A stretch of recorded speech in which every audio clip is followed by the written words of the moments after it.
भगवान ने आकाशवाणी करते हुए कहा सभी देवताओं को कि पृथ्वी का भार हल्का करने के लिए मथुरा में वसुदेव और देवकी के यहां साक्षात भगवान अवतार लेने वाले हैं। देवताओं ने जैसे ही इस आकाशवाणी को सुना, सब देवता अनेक अनेक रूप धारण करके ब्रज में आ गए। बरसाना पर्वत के रूप में साक्षात ब्रह्मा जी आ गए, नंदगांव पर्वत के रूप में साक्षात महादेव आ गए, और श्री गोवर्धन पर्वत के रूप में साक्षात नारायण आ गए। तीनों देव विराजमान हो गए। सभी देवता, कोई गैया बनो, कोई बछड़ा बनो, कोई वृक्ष बनो, कोई लता बनो, कोई गोपी बनो, या ऐसे रूप धारण कर करके सब देवी देवता ब्रजमंडल में आ गए। ठाकुर जी आने वाले हैं। दुष्ट कंस अपनी बहन को विदा करने के लिए जा रहा था, तभी आकाशवाणी में पता चला कि इनका अष्टम गर्भ मेरा काल है। जिस बहन को विदा करने जा रहा था उसी पर तलवार का प्रहार करना चाहता था। वसुदेव जी ने चरण पकड़ लिए, बहन को मत मारो, जितनी संतान होगी हम सब तुमको दे देंगे, इनको मत मारो। कंस के कारागृह में वसुदेव देवकी बंद हो गए। 6 बालकों को कंस ने मार दिया। 7वें बालक के रूप में श्री बलराम जी का आगमन हुआ, परंतु कुछ महीना मातृगर्भ में रहने के बाद स्थानांतरित हो गए रोहिणी मैया के गर्भ में। 8वें बालक का जन्म होने वाला है, और जैसे ही ठाकुर जी मैया के गर्भ में आए, देवकी मैया का रूप ऐसा हो गया कि कंस अब जब कारागृह में देखने के लिए रोज जाता था, अब जैसे जाने लगा तो कंस के अंदर ऐसी स्थिति आने लगी कि वो देवकी को देख करके उसके मन में आता है मैं अपना क्रोध कम कर लूं, मैं अपने अंदर थोड़ी दया ले आऊं, मैं अपने कुछ कुविचारों को दूर कर दूं। इस प्रकार कंस में परिवर्तन सा दिखने लगा। क्यों? क्योंकि देवकी के रूप में श्री कृष्ण, क्योंकि गर्भ में श्री कृष्ण है, इसलिए रूप में ही ऐसा भाव उत्पन्न होने लगा। उनको देखने मात्र से स्वभाव बदलने लगा कंस का। ठाकुर जी जिसके हृदय में आ जाते हैं, ठाकुर जी जिसके चित्त में एक बार विराजमान हो जाते हैं, उसकी वाणी तो बहुत दूर की बात है, उसके रूप मात्र से, उसके नेत्रों से, उसकी उपस्थिति से परिवर्तन होने लग जाता हमारे चित्त में। भादों का महीना, अष्टमी तिथि, मंदम मंदम जलधरा, धीमे धीमे जलधारा गिर रही है, और अर्धरात्रि का समय हुआ। अर्धरात्रि होते ही कंस के कारागृह में देवकी और वसुदेव के गर्भ से साक्षात शंख चक्र गदा पद्म धारण करके भगवान का प्रादुर्भाव हुआ। बोलो बाल कृष्ण लाल की जय। तमद्भुतम बालकमंबुजक्षणम चतुर्भुजम शंख गदायुधायुधम श्रीवत्सलक्ष्मं गलसौभकौस्तुभम् पीतांबरम सांद्रपयोधसौभगम। बोलो बाल कृष्ण लाल की जय। कंस के कारागृह में देवकी और वसुदेव के गर्भ से भगवान का साक्षात प्रादुर्भाव हुआ। तमद्भुतम बालकमंबुजक्षणम, अद्भुत बालक का प्राकट्य हुआ है। कैसे हैं ठाकुर जी? छोटे से लाला हैं, पर छोटे से ही लाला की 4 भुजा हैं, और चारों भुजान में शंख चक्र गदा पद्म, चारों आयुध लगे हुए हैं ठाकुर जी के। पीतांबरी पहन के आए हैं, गले में कौस्तुभ मणि पहन के आए हैं, वहां पूरे तैयार है के आए हैं जैसे ब्याह करवे जा रहे हो। लाला कोई ऐसे जन्म ले? हमारे ठाकुर जी विचित्र हैं, ऐसा श्रृंगार करके आए जैसे कोई के ब्याह में जा रहे हो। मैया ने कही हमने तो निवेदन किया था आप बालक बन के आना, आप तो पिताजी बन के आए हो। 4 भुजा वाला कोई बालक होता है? ठाकुर जी बोले मैया जी हमारो वास्तविक रूप है, हमने मन में विचार कियो बालक रूप को दर्शन करावे से पहले अपने वास्तविक रूप को दर्शन कराए देंगे। मैया बोली अब लाला बन जाओ छोटे से। ठाकुर जी ने 2 भुजा अंतर ध्यान कर दी, वस्त्र अंतर ध्यान कर दिए, कौस्तुभ मणि अंतर ध्यान कर दी, नन्हे से बालक बन गए। छोटे से ठाकुर जी स्वयं चल के आए और देवकी मैया की गोद में लेट गए। मैया बोली मोह तो नेक भी अनुभव ना है रो कि आप बालक हो। ठाकुर जी बोले क्यों? बोले ऐसे बोलता थोड़ी है बालक, बालक तो रोता है। ठाकुर जी बोले अब हम क्या करें? बोले रो। ठाकुर जी बोले ठीक है हम रोना शुरू करें, पर उससे पहले सुनिए, हम अभी आपका दुग्ध पान कर लें, उसके बाद पिताजी आप हमको ले जा करके गोकुल में यशोदा मैया के पास सुला देना, और वहां एक बालिका ने जन्म लिया, वो लाके कंस को दे देना। हम कुछ प्रेम की लीला व्रज में करना चाहते हैं, वो सब लीला करके 11 वर्ष बाद हम पुनः आपके पास आएंगे और फिर जीवन पर्यंत आपके पास ही रहेंगे। बस कुछ दिन के लिए आप थोड़े अपने ममत्व का बलिदान कर देना। और ऐसा कह के ठाकुर जी रोने लगे, छोटे से बालक बन गए। मैया ने अपने पयोधर का पान कराया, पान करते ही ठाकुर जी शांत हो गए। वसुदेव जी ने जैसे ही ठाकुर जी को गोद में लिया, हथकड़ियां खुल गईं, बेड़ियां खुल गईं, सारे दरबान सो गए गहरी निद्रा में, ताले खुलते चले गए और वसुदेव जी लाला को लेकर के गोकुल की ओर जा रहे हैं।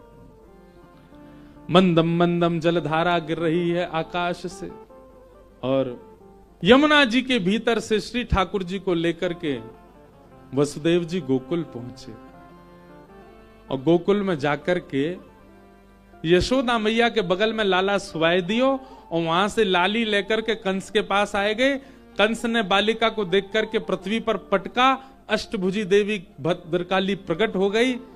कंस से कह दिया तेरे शत्रु ने तो जन्म ले लिया ब्रजमंडल में, तू कहां 6 बालकों को तैने मार दिया और आज मुझे भी मारने का प्रयास कर रहा है, कब तक बचेगा? तेरे काल तेरे शत्रु ने जन्म ले लिया। कंस बोला पर जन्म तो यहां होना था, मथुरा के कारागृह में, 84 कोस में कैसे जन्म हो गया? बोले तेरे को भ्रमित करने के लिए देवताओं ने कहा था, पर उसका जन्म तो हो चुका है और अब तेरी मृत्यु हर दिन तेरे पास आएगी और कुछ ही दिन में तेरी मृत्यु हो जाएगी। कंस भयभीत होकर के राक्षसों को बुलाता है, अपने शत्रु को धुड़वाने का प्रयास कर रहा है, परंतु यहां कंस को करने दो, हम तो चल रहे हैं गोकुल। नंद रानी यशोदा, नंद बाबा 80 बरस के है गए। कितने बरस के है गए? 80 बरस के है गए, पर अभी तक लाला नाय भयो।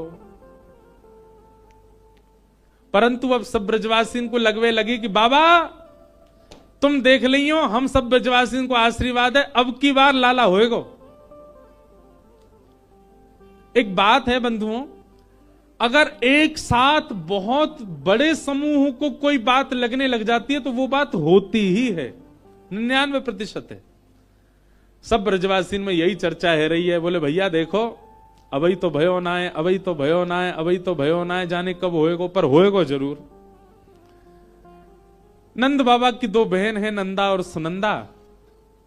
आज सुबह सुबह जैसे ही नंद भवन में प्रवेश कियो, सबरी सखी सोई है, सबरे सखा सोए, सबरे कार्यकर्ता सोए हैं, सब सो रहे हैं गहरी निद्रा में और सूर्य प्रकट हो चुके हैं, जबकि ऐसा होता नहीं है, सब लोग ब्रह्म मुहूर्त में उठ जाते हैं। नंदरानी के भवन में जाए करके देखो तो नंदरानी यशोदा मैया भी गहरी नींद में सोई हैं और नंदरानी के बगल में नेक 100 एक बालक चदरिया ओढ़ करके कुल बुलाए रहे हो है, वाके हाथ पांव चल रहे हैं और नेक नेक आवाज निकल रही है मुख से। नंदा सुनंदा ने जाकर करके देखी, गले गले तक चद्दर ओढ़ रखी है और कोई बालक है। जैसे रूप जाकर के देखा, नील माधव, बिल्कुल जैसे मानो कोई नीली मणि हो, ऐसे ठाकुर जी। नंदा सुनंदा बोली, अरे बहन देखियो, हमारे भैया के घर लाला भयो की लाली भैया, देख तो सही। सुनंदा बोली, अरे जो भी हो, कहा फर्क पड़े, संतान होनी चाहिए। बोले नाय नाय, एक लाला होना चाहिए, फिर भले ही 6 लाली है जाए। बोले एक लाला काई को चाहिए तो है, लालीन में ऐसी कहा कमी है जो लाला में ना है। नंदा बोली, अरे सुनंदा तू जाने ना है, हम दोनों भुआ हैं। कौन है? भुआ। हम कल को आएंगी, अपने पाम दबावे के काजे लाली तो थोड़ी कहेंगी, लाला तो कहेंगी।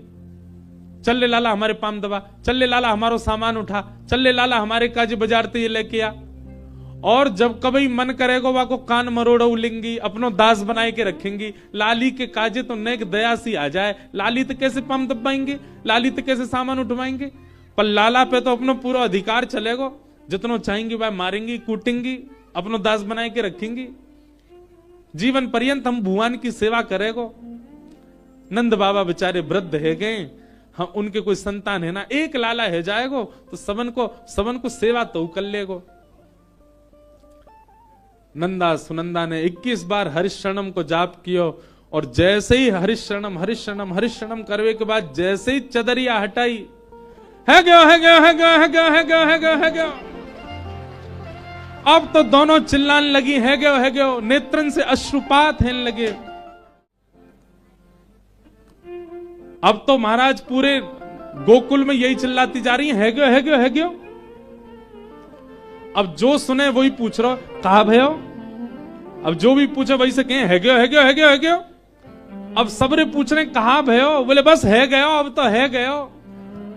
हजारों की तादाद में सब ब्रजवासी नंदा सुनंदा के पीछे दौड़ रहे, है गयो है गयो है गयो चिल्ला रहे, सब पूछ रहे अरे भयो का है गयो कहा भयो? गौशाला में जाकर के नंद बाबा सो जाके नंदा सुनंदा बोली बाबा है गयो। बाबा बोले कहा भयो? बोले अब तो है गयो। बाबा बोले यही चिल्लाती रहेगी कहा भयो? इतने ब्रजवासी पीछे ते आए, बोले हम पूछ रहे हैं कहा भयो, बताई नहीं रही। नंदा सुनंदा हांफन लगी, नेत्रन से आंसू गिरन लगे। नंद बाबा को हृदय से लगा, बोले पहले हमें बताओ कहा दोगे? नंद बाबा बोले तू मांग तो सही, जो मांगेगी सो देंगे। बोले दोनों उनको 9 लखा के हार चाहिए, देंगे, अब बता कहा भयो?